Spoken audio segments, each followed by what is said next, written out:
श्री स्वामी समर्थ मित्रांनो, आज आपण आलो आहोत पळसदरीला। पळसदरीला स्वामी समर्थांचं मठ आहे। हे खूप फेमस मठ आहे जिथे स्वामी समर्थ राहून गेले होते।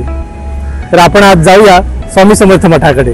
पळसदरी स्टेशन पासून स्वामी समर्थांचं मठ अवघ्या 15 ते 20 मिनिटांवर आहे। सध्या तरी चालत जाण्याशिवाय दुसरा कोणताही पर्याय इथून उपलब्ध नाही।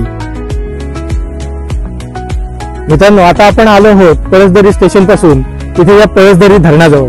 इथे हे जे आपल्याला दिसते हे पळसदरी धरण आहे। हे धरण ब्रिटिश काळात बांधलेलं आहे आणि याचं बांधकाम रेल्वे डिपार्टमेंट कडून करण्यात आलेलं आहे।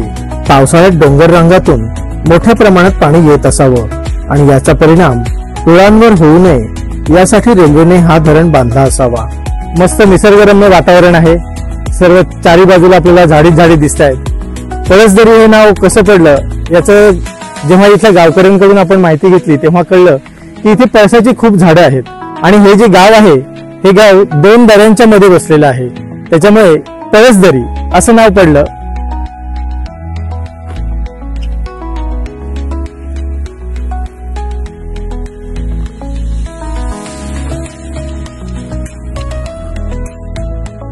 स्वामी समर्थांच्या मठाकडे जाताना आपल्याला मध्येच कालकाई मंदिर लागतं।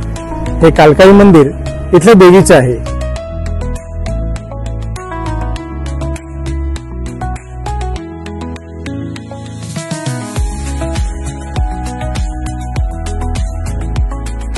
इथूनच आपण डावीकडे स्वामी समर्थांच्या मठाकडे जाण्यासाठी वळणार आहोत।